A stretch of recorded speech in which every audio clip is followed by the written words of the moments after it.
El carácter peligroso de Saúl. Parte 1. Saúl fue elegido por Dios para ser rey.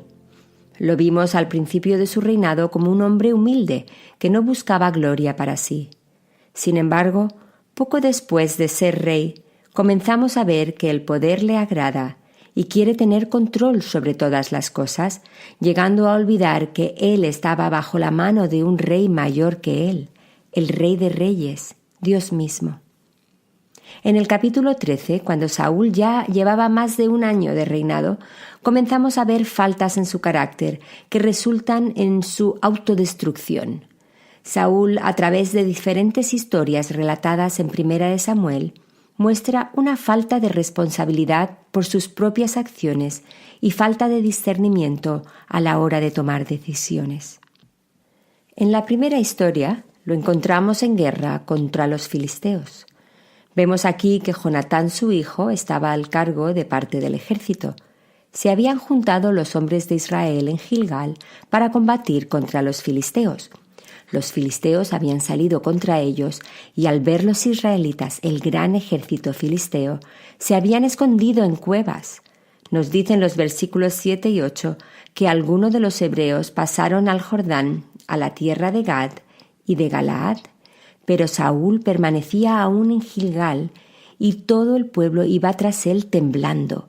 Estaban esperando palabra de Dios para ir tras los filisteos.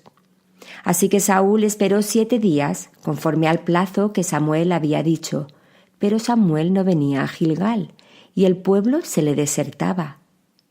Saúl había avisado a Samuel, y éste le había dicho que tardaría en llegar 7 días, pero los filisteos estaban amenazando y algunos soldados israelíes estaban desertando. Así que Saúl decidió saltarse el orden establecido por Dios y realizar él el holocausto a Dios. Y como sería de esperar, justo cuando acababa de ofrecer el holocausto, le avisaron de que Samuel acababa de llegar al campamento. Y nos dice el texto que salió Saúl a recibirlo para saludarlo. Entonces Samuel dijo: ¿Qué has hecho? Aquí vemos a Saúl poniéndose nervioso y para defenderse le explica: Vi que el pueblo se me desertaba y que tú no venías dentro del plazo señalado y que los filisteos estaban reunidos en Micmas. Me dije: ahora descenderán los filisteos contra mí a Gilgal y yo no he implorado el favor de Jehová. Me esforcé, pues, y ofrecí holocausto. ¿Puedes ver la cantidad de excusas y explicaciones que da Saúl? En primer lugar, él dice: la culpa la tienen otros. 1. El pueblo se me desertaba. 2. Tú no venías. 3. Los filisteos ya estaban reunidos para la batalla. En segundo lugar, Saúl se presenta como el afectado. 1. Los filisteos vendrán contra mí. 2. Yo me esforcé. Y 3. Ofrecí holocausto. Entonces Samuel contestó a Saúl: locamente has hecho. No guardaste el mandamiento de Jehová tu Dios que él te había ordenado, pues ahora Jehová hubiera confirmado tu reino sobre Israel para siempre, mas ahora tu reino no será duradero. Jehová se ha buscado un varón conforme a su corazón, al cual Jehová ha designado para que sea príncipe sobre su pueblo, por cuanto tú no has guardado lo que Jehová te mandó. Primera de Samuel 13, 11 al 14. Samuel no hizo ninguna referencia a las 3 acusaciones que Saúl había lanzado, para el pueblo, para él y para los filisteos. Él fue directamente a las acciones de Saúl. Había actuado locamente porque no había obedecido la palabra de Dios. Dios le había mandado algo y él había decidido hacer otra cosa totalmente diferente. Saúl se había puesto en el lugar de Dios. Él era el que debía resolver la situación, aunque esto significara saltarse a la torera lo que Dios había mandado. Y como resultado, vemos que Dios desecharía a su persona y a su familia para poner a otro rey en Israel. Aunque Dios no lo hizo inmediatamente, igual como en el caso de Elí y sus hijos, Dios ya había anunciado a Saúl que su reinado se acabaría pronto. A pesar de este desafortunado incidente, vemos que Dios peleó la batalla usando a Jonatán, hijo de Saúl, el cual subió al campamento de los filisteos para ver si Dios les daría la victoria. De forma milagrosa, vemos que a pesar de que los israelitas eran menos y casi sin armamento, los filisteos se levantaron en confusión unos contra otros. Nos dice el texto que la tierra tembló y hubo gran consternación. Y así salvó Jehová a Israel aquel día. Pero para completar la muestra de necedad de Saúl, nos cuenta el libro que éste había ordenado que ninguno de sus hombres probara bocado hasta que hubieran destruido a los filisteos. Había decretado: cualquiera que coma pan antes de caer la noche, antes que haya tomado venganza de mis enemigos, sea maldito.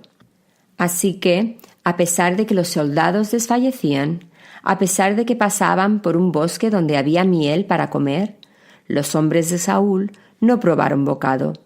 Pero Jonatán no había estado con ellos cuando el rey dio esa orden.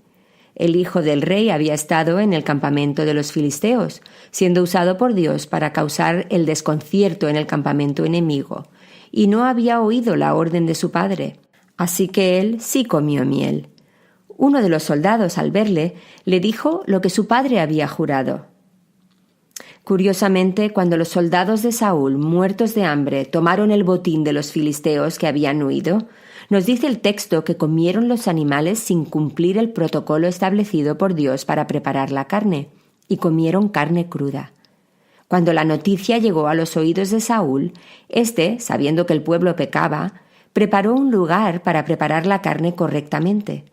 Saúl pidió entonces al sacerdote que sacrificara ante Dios y pidiera su dirección para saber cuándo volver a atacar a los filisteos. Mas se nos dice que Dios no les contestó, y decidieron echar suertes para ver quién había pecado. En esos tiempos se utilizaba un sistema de suertes que iba eliminando posibilidades hasta llegar a aquel en quien caía la suerte.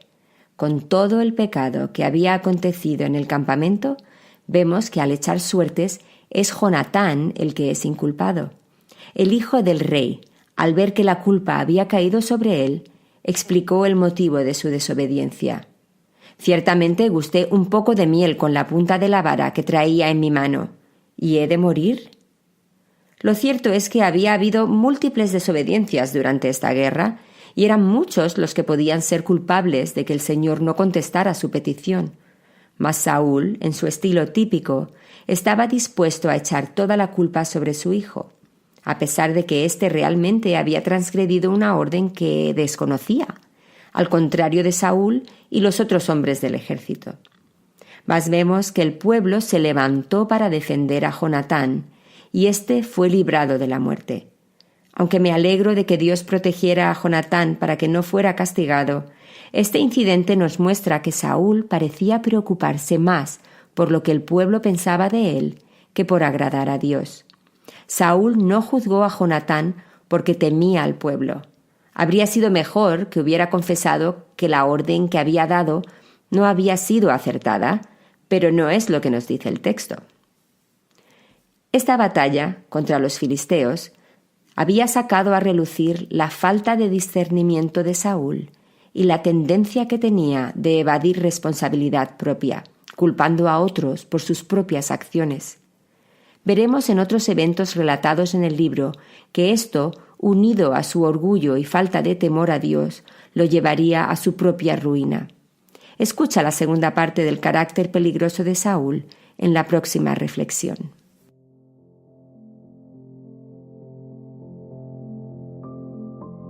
Estás escuchando Reflejos de su Gloria, un programa que tiene como objetivo compartir las enseñanzas de las Escrituras, celebrando la gloria de Dios al conocerle más y mejor.